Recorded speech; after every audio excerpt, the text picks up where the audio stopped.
नमस्कार, मेरा नाम मनीष है। आप देख रहे हैं आंखें न्यूज़ 24। एसटीए के अभ्यर्थी जो हैं हरदम अपने जॉब के लिए कभी कभी इधर जाते हैं, कभी इधर जॉब के लिए जाते रहते हैं। आज वो शिक्षा मंत्री से मिलने आए थे। जानते हैं क्या बात हुआ है। शिक्षा मंत्री विजय चौधरी के पास आने का एक हमारा रीज़न था। इसके पीछे मैं और मेरा एक साथी हैं पवन जी, हम दोनों कल गए हुए थे। संजय सर जो शिक्षा विभाग के अपर मुख्य सचिव हैं, उनसे मिलने गए हुए थे। तो चूँकि ऑफिशियली तो मिलने नहीं दिया गया कि कोरोना प्रोटोकॉल है 6 तारीख के बाद। एक्चुअली नॉर्मली जो होता है फ्राइडे को जनता दरबार लगता है, लेकिन अभी कोरोना के कारण वो चीज़ बंद है और 6 तारीख के बाद बोला गया। तब भी हम लोगों ने वेट किया कि नहीं, जब आए हैं तो मिल के ही जाएंगे। 2 घंटा वेट करने के बाद जब संजय सर बाहर निकले, तो बाहर निकलते हुए उनको हम लोगों ने रुकवाया और लेटर वगैरह सबमिट किया। लेटर के साथ था एक लेटर दिए जिसमें 2 मांग था। एक तो अविलंब ऑल क्वालिफाइड का सर्टिफिकेट जारी करते हुए सबकी 7th फेज़ में ही नियुक्ति, 2 मांगे थी, नियुक्ति का और एक सर्टिफिकेट का। उसके अलावा हम लोगों ने बात को रखा कि सर सेंट्रलाइज होगा, ऑनलाइन होगा, ये सारी बातें को बोला। संजय सर तो बोले हैं कि नहीं, हम अपनी बात पे अडिग हैं, वो जो बात बोला गया है वही चीज़ होगा, इसके लिए आप लोग निश्चिंत रहें। और अब मार्च अप्रैल, अब एक्चुअली अप्रैल में ही वो बोल रहे थे कि अप्रैल में इस चीज़ का नोटिफिकेशन 7th फेज़ का आएगा। अब ये देखना है कि उनकी बातों से बातों में क्या है और कितना चीज़ों को सामने यथार्थ में रख पाते हैं। सबसे बड़ी बात यह है कि उनसे बात करते करते मुझे ऐसा फील हुआ कि वो शिक्षा विभाग और शिक्षा मंत्री से मिलने के लिए भी बोल रहे थे इनडायरेक्ट रूप से। मुझे डायरेक्ट तो नहीं बोले, इसलिए हम आज शिक्षा मंत्री से मिलने आए हैं और लेटर वगैरह सबमिट करने के लिए बात किए हैं अंदर। तो लेटर वगैरह तो ठीक है, ले लेंगे, लेकिन मेनली वो कोरोना प्रोटोकॉल के कारण मंत्री से मिलने के लिए राज़ी नहीं हो रहे शिक्षा मंत्री विजय चौधरी। लेकिन हम लोग अपना लेटर मेरे हाथ में ही है, इस चीज़ को हम सबमिट करेंगे और यहाँ पे मिल के अपनी बातों को कि 7th फेज़ को जितना जल्द से जल्द बहाली हो सके उतना जल्द से जल्द इस चीज़ को स्टार्ट करवाया जाए। इसमें प्रॉब्लम ये है कि शिक्षा मंत्री कुछ न्यूज़ चैनल जो NBC 24 के न्यूज़ चैनल पे बोले थे, महिला थे वो कैंडिडेट, वो ले रही थी उनका, वो बोले थे कि SC कैंडिडेट हैं जो कि अपने घरों में सो रहे हैं। ये चीज़ बिल्कुल भी गलत बात है। इस तरीके का बयान मंत्री जी को नहीं देना चाहिए था, शिक्षा मंत्री को, क्योंकि हम लोग आज से नहीं, पिछला 1 साल से मैक्सिमम टाइम रोड पे ही हैं। और सबसे बड़ी बात कि हर एक महीने में 2-3 आंदोलन करते हैं, हर एक सप्ताह सचिवालय जाते हैं, वहाँ पे लेटर सबमिट करते हैं, वहाँ से रिसीविंग लेते हैं। आंदोलन में भी शिक्षा विभाग के वरिष्ठ अधिकारी आते हैं और हमारा लेटर सबमिट करके ले जाते हैं। कई बार हम लोगों को बुलाया भी जाता है कि अपनी बात को रखिए, क्या आप लोगों का डिमांड है आंदोलन के थ्रू भी। तो हम लोग रेगुलर इस चीज़ के प्रयास में रहते हैं कि हम अपनी बातों को प्रमुखता से रखें। और शिक्षा मंत्री से भी कई बार मिल चुके हैं, 10-20 बार तो शिक्षा मंत्री से भी मिले होंगे और संजय सर से तो 30-40 बार मिले होंगे या उससे ज़्यादा भी मिले होंगे। तो इस तरह का अगर कोई बयान देते हैं कि हम लोग सो रहे हैं, तो ये कहीं से जायज़ बयान नहीं है, इस तरीके का नहीं बोलना चाहिए। अपनी पद का एटलीस्ट गरिमा रखना चाहिए शिक्षा मंत्री जी को।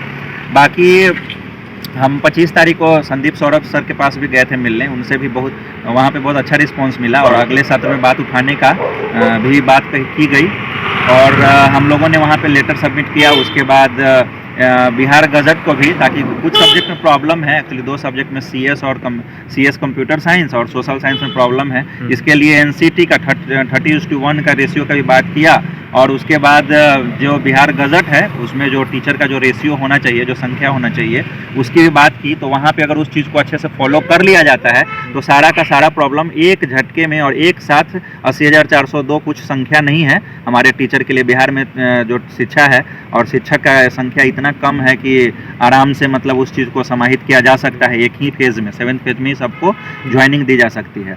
अब हमारे अभ्यर्थियों को एक चीज़ ये समझना पड़ेगा कि मैक्सिमम अभ्यर्थी 26 का लेटर आने के बाद अपने घरों में सो गए हैं। तो भाई अब घर में सोने का टाइम नहीं है। अब हमारे पास मुश्किल से 1-1.5 महीने का टाइम है। जितना ज़्यादा प्रेशर बनाओगे उतना ज़्यादा संख्या में सीट निकलेगा और उतनी ज़्यादा संख्या में सीट निकालने के बाद हमारा जो ये होगा सबकी नियुक्ति एक साथ 80,402 की नियुक्ति एक साथ होगी।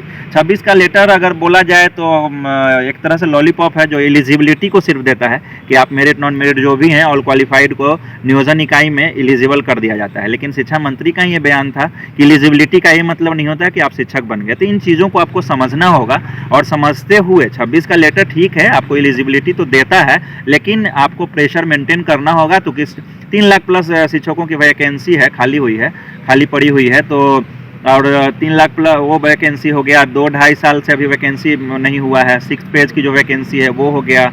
उसके बाद 2020 में 33,916 की वैकेंसी जो विधानसभा का प्रस्तावित वैकेंसी है वो है। तो सारे चीज़ों को ऐड करके 7th फेज में निकालने के लिए प्रेशर बनाना होगा, ताकि जितने भी सब्जेक्ट में हैं, जितने 15 सब्जेक्ट हैं, जितने भी कैंडिडेट हैं 80,402 को एक साथ अविलंब रूप से नियुक्ति करवाई जा सके। और दूसरी बात ये है कि जैसा कि आप लोगों ने अभी रिसेंटली ये चीज़ बहुत ही न्यूज़ वायरल भी है, किसी से छुपा हुआ नहीं है।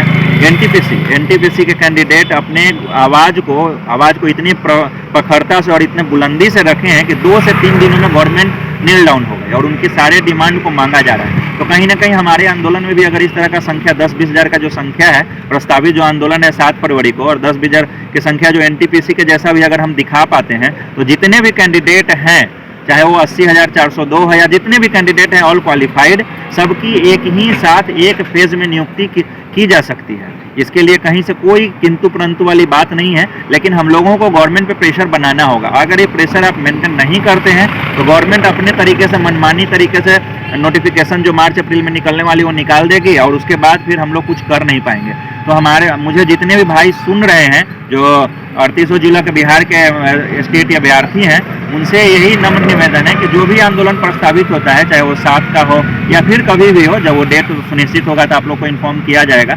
उसमें भारी से भारी संख्या में आकर इस मुहिम को आपको सक्सेसफुल बनाना होगा, ताकि सिर्फ आप एलिजिबल ना हो। 26 के लेटर के थ्रू सिर्फ आप एलिजिबल हैं, तो सिर्फ आप एलिजिबल ना हो, शिक्षक भी बन पाएँ, इसके लिए आप लोगों को गवर्नमेंट पे प्रेशर बनाना होगा। और जितना प्रेशर बनाइएगा वैकेंसी उतना ही ज़्यादा निकलेगा। तो मैं बार बार इस बात को रिपीट करता हूँ, आपके माध्यम से भी आज बोल रहा हूँ, 38 जिला के अभ्यर्थी आप जाग जाइए, सोने का टाइम खत्म हो गया। 2 महीने में आप जितना प्रेशर मेंटेन कर पाइएगा, वैकेंसी उतना होके आपको ऑल क्वालिफाइड का नियुक्ति मिल जाएगा।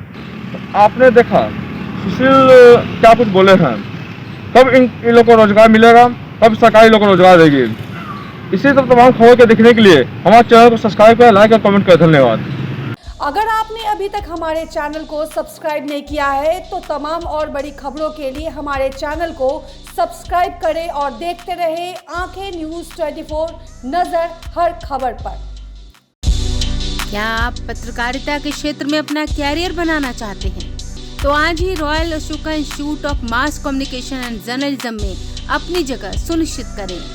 आर्यभट्ट ज्ञान विश्वविद्यालय पटना से मान्यता प्राप्त 100% प्लेसमेंट के साथ royal Ashoka Institute of Mass Communication and journalism नामांकन जारी है। हमारा पता है DS/16 गायत्री मंदिर के समीप, कंकड़ बाग, पटना 8,20,000। आप हमें संपर्क भी कर सकते हैं। हमारा मोबाइल नंबर है 9955456126।